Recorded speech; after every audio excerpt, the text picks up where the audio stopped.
পেঁয়াজ কেটে নিচ্ছি। আজকে বাসায় চাপলা মাছ এনেছে। এটা খেতে আমার আর আমার হাজব্যান্ডের খুবই পছন্দ। বেগুন দিয়ে, টমেটো দিয়ে আর আলু দিয়ে আজকে এটাই রান্না করব। এর জন্য বেগুন, আলু, টমেটো এসব আগে কেটে নিচ্ছি। আসসালামু আলাইকুম, কেমন আছেন সবাই? আশা করছি ভালো আছেন, সুস্থ আছেন।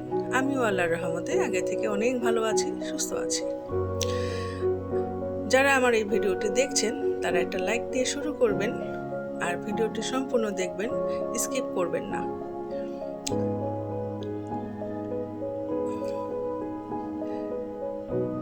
চুলায় রান্নাটা বসিয়ে দিয়েছি।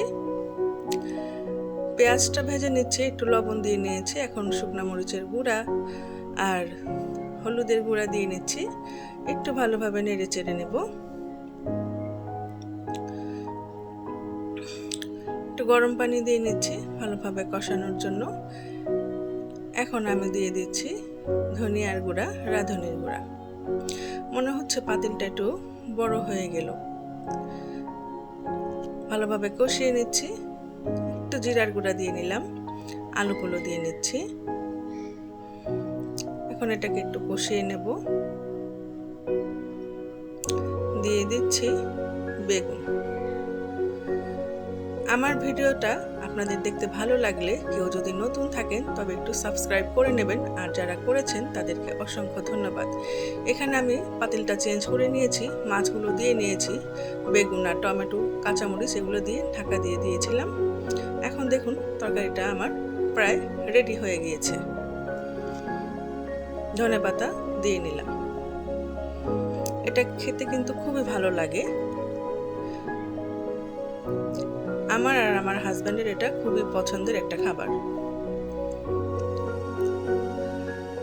চলুন আরেকটা তরকারি রান্না করা যাক। পেঁয়াজের মধ্যে লবণ দিয়ে নিয়েছিলাম, এখন দিয়ে দিচ্ছি মরিচের গুঁড়া, হলুদের গুঁড়া। ভালোভাবে একটু কষিয়ে নিচ্ছি। দিয়ে দিলাম ধনিয়ার গুঁড়া, রাঁধুনির গুঁড়া।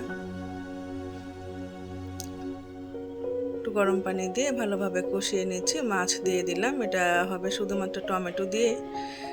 একটা তো রান্না করলাম তরকারি দিয়ে, এটা রান্না করছি আমি টমেটো দিয়ে। কাঁচামরিচ কেটে দিয়ে দেব। গরম পানি দিয়ে দিলাম। এই তরকারিটাও ধনেপাতা দিলাম। খুব সিম্পল একটা তরকারি, কিন্তু খুব খেতে মজা লাগে। এটাও আমার হয়ে গেছে।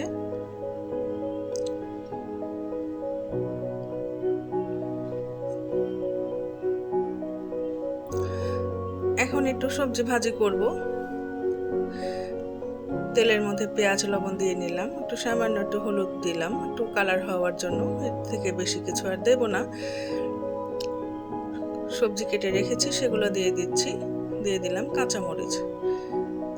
দেখুন আমার ভাজিটা দেখতে কিরকম হয়েছে।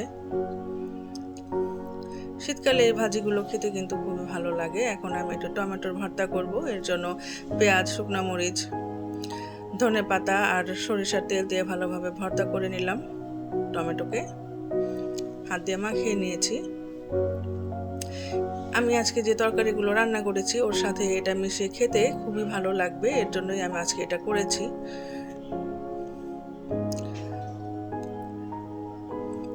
এখন আমি আরেকটা ভর্তা করে নেব।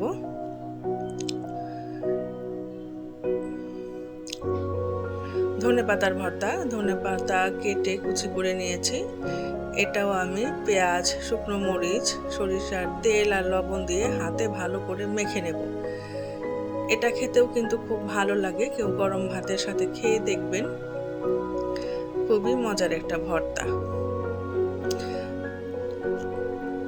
এটা খুব ভালোভাবে হাতে চটকে নিতে হয়। খুব সুন্দরভাবে আমি এটাকে মেখে নিচ্ছি। হয়ে গেল আমার ধনেপাতার ভর্তা। আজকে দুপুরের আয়োজনে আমার এটুকুই ছিল। ভিডিওটি দেখার জন্য ধন্যবাদ।